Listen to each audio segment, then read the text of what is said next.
조화제TV 청자 여러분 안녕하십니까? 저는 조갑제닷컴의 조세별입니다. 2025년 11월 26일 오전 11시입니다. 12.3 계엄 1년이 일주일 앞으로 다가온 이 시점에 한동훈 전 대표가 중앙일보와의 인터뷰를 통해서 그날 밤을 회고했습니다. 사실 당시 여당 대표였던 한동훈의 빠른 판단과 행동이 없었더라면 그날 밤 계엄 해제 어려웠을 겁니다. 역사적 순간에 역사적 결단을 내림으로써 대한민국도 구하고 국민의힘도 망하는 길에서 건져낸 사람이 한동훈 전 대표였다. 이 말이 과언이 아니죠. 자, 한동훈 전 대표가 들려주는 그날 밤의 이야기 좀 살펴보도록 하겠습니다. 자, 중앙일보에 저런 인터뷰 기사가 실렸습니다. 강찬호 논설위원과의 인터뷰 내용인데, 자, 먼저 12.3 계엄 선포 순간에 대해서 한동훈 전 대표 이렇게 말합니다. 차 타고 귀가하던 길에 방송을 들었어요. 처음엔 북한의 침공 같은 변고가 났나 했어요. 그로 인한 계엄이었다면 반대 안 했을 겁니다. 그런데 담화를 들어보니 민주당을 반국가 세력으로 찍어 치겠다는 거더군요. 민주당이 잘못한 건 맞지만 정치로 대응해야지 계엄으로 제거하겠다면 민주주의를 부정하는 위헌이거든요. 막아야 한다라는 생각에 담화가 끝나기 전 메시지를 쓰기 시작했죠.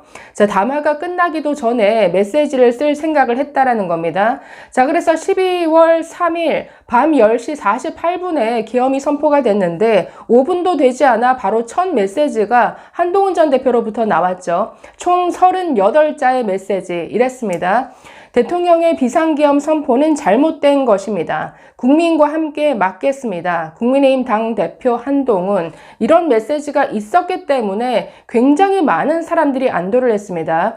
자, 이 38자 어떻게 떠올랐느냐? 질문에 이렇게 답합니다. 먼저 잘못이다 라고 못 박는 건 당연했고요.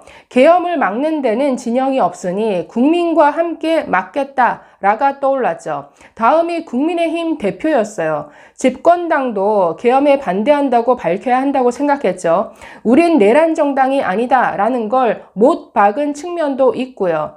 아니, 사실 국민의힘을 살린 게 한동훈 전 대표인데 이런 한동훈을 국민의힘은 쫓아내고 지금 망하는 길로 1년 내내 달려가고 있죠. 자, 이 계엄을 막지 않으면 봉기가 일어나고 유혈 사태가 나고 정부가 전복될 거다. 민주주의는 나락으로 후퇴하고 보수 정치는 절멸할 거다. 라는 생각에 여당 대표가 가장 먼저 반대 입장을 내야 한다고 판단했어요. 계엄군에게도 메시지를 줘야 했고요. 그래서 계엄군은 부역하지 말라. 항명했다고 책임질 상황이 된다면 우리가 지켜주겠다. 자, 이런 메시지를 냈죠. 나중에 장교들 여러 명이 고마웠다라고 연락해 오더군요. 계엄 방송을 보고 어떡하지 하다가 여당 대표가 반대한다고 했다. 명령에 따르지 않을 명분이 생겼다라고 안도했다는 거죠. 자, 그렇기 때문에 정말 5분 안에 이렇게 빠른 판단을 하고 결단을 내리고 행동으로 옮겼다라는 것, 이것 자체가 굉장히 역사적인 판단이고 역사적인 결단입니다. 자, 메시지를 낸 뒤에 어떻게 했느냐? 자, 이렇게 말합니다. 두 문장을 휴대전화에 쓰자마자 당에 보내 공지를 띄웠어요. 민주당 이재명 대표보다 훨씬 빨랐고 정치권에서 가장 먼저 나간 메시지였죠. 다음 수순은 계엄 해제였죠. 휴대전화로 법전을 찾아보니 국회 표결로 해제하는 것 외에 답이 없어요. 일단 당사로 달려가는데 휴대전화에 불이 나요. 여의도에 탱크가 떴다. 가지 말라. 자, 이런 문자가 초 단위로 떠요. 밤 11시쯤 당사에 도착하니 종편방송 기자 한 분만 있길래 당 간판 앞에 서서 계엄은 위헌입니다. 국민 여러분 안심해 주십시오. 라고 말하는 장면을 찍어 나가게 했어요. 자, 이 의원들 10여 명과 국회로 달려갔죠. 국민의힘 의원이 한 명이라도 더 본회의장에 들어가 계엄 해제 표를 던지도록 해야 한다는 생각뿐이었어요. 자, 그런데 당시 추경호 원내대표는 어디 있었습니까? 그렇기 때문에 추경호 원내대표, 지금 뭐 구속의 기록에 놓여 있는데 어떻게 될지 두고 봐야겠습니다. 이렇게 두 사람의 판단이 달랐고 운명이 달라진 거죠. 자, 국회에서는 어땠나? 이렇게 설명합니다. 정문이 막혀서 도서관 쪽으로 진입했는데 우리가 들어간 직후 죄다 봉쇄됐어요. 본회의장에 들어가니 민주당 의원들이 겁먹은 표정으로 앉아있다가 안도하면서 고맙다라고 인사하더군요. 여당이 왔으니 군인들에게 끌려나가진 않겠구나 라고 생각한 거죠. 자, 한참 뒤 이재명 대표가 들어왔는데 굳이 저한테 오더군요. 의원들은 피하세요 라고 했지만 맞아줬습니다. 뒷얘기인데 해제 표결이 끝난 뒤에도 이재명 대표 우원식 국회의장이 제게 여러 번 전화했어요. 안 받았죠. 언론 플레이 같은 정치적 활용 의도가 훤히 보여서죠. 자, 개헌 며칠 뒤에 미 대사관 관계자를 만났다는데, 자, 이에 대해서는 이렇게 말합니다. 개헌 다음 날부터 미국 측이 만나자고 했는데 바빠서 며칠 뒤에야 만났어요. 이재명 대표도 미국 측에 만나자고 제의했으나 거절당했다고 들었습니다. 미국 고위 관계자가 여당 대표가 신속하게 계엄을 막았으니 인상 깊다, 임프레시브하다라고 말하더군요. 그러면서 한국이 미국의 우방 맞느냐, 계엄의 밤에 외교부 장관과도 통화가 안 됐으니 우리 불안감이 어땠겠냐라고 해요. 자, 미국 측 당연히 불만이 있을 수밖에 없죠. 아니, 이런 봉변이 어디 있습니까? 아니, 바이든 행정부와 굉장히 밀착되어 있다라고 믿었는데, 아니, 윤석열 정말 이런 미친 계엄을 펴면서 미국 측에 알려주지도 않았다? 사전에 정보도 주지 않았다? 그러니 이게 얼마나 어처구니 없는 계엄인지 여기서 한 번 더 드러나죠.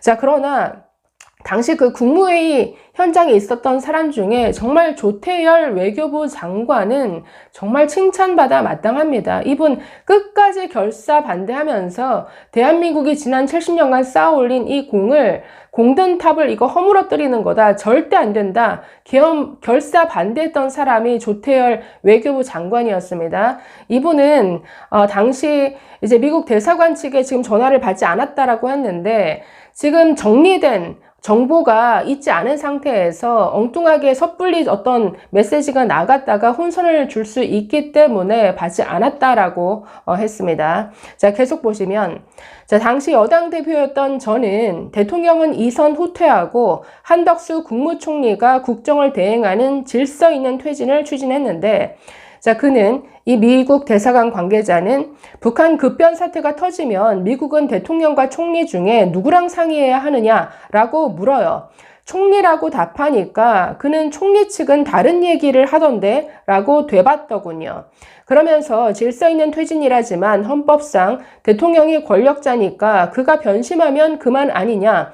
미국이 윤석열의 선의만 믿고 있으면 되느냐라고 물어요. 그래서 구조적으로는 그렇지만 국민이 질서 있는 퇴진에 동의하니 국정은 안정될 것이다 라고 답했어요. 그는 무슨 얘기인지는 이해했다라고 해요. 당신 뜻은 알겠는데 동의는 못하겠다. 솔직히 불안하다는 거죠. 걱정이 됐다. 라고 말했습니다.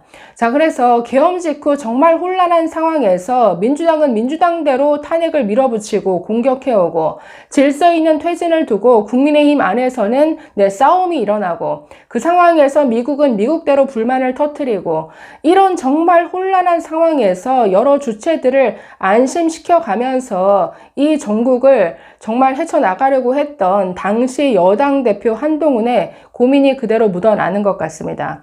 자, 이 인터뷰 기사는 지금 현안으로 돌아와서 지난 7일 검찰의 대장동 항소 포기에 가장 빨리 메시지를 내며 참전했는데요.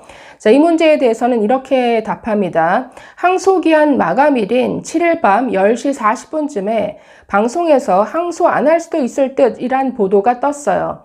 저도 검사 시절 외압을 많이 받았으니 감이 왔죠. 즉각 검찰이 항소 포기하면 처벌된다 라고 메시지를 띄우고 분단위로 항소장을 넣으라 라고 재촉했어요. 그런데도 못하더군요. 그래서 7일 자정 대한민국 검찰은 자살했습니다 라는 메시지를 냈어요. 공소권이 짓밟힌 초유의 상황이라 치고 나간 거죠. 그 결과 비판 여론이 거세지며 항소 포기 정국이 조성된 겁니다. 자, 그러나 이렇게 정말 홀로 싸워서 만들어 놓은 이 대장동 항소 포기 이슈를 정말 멍청한 국민의힘 장동혁 대표 받아 먹지도 못하고 정말 이거 그냥 밥상 다 걷어차 버리고 말았죠.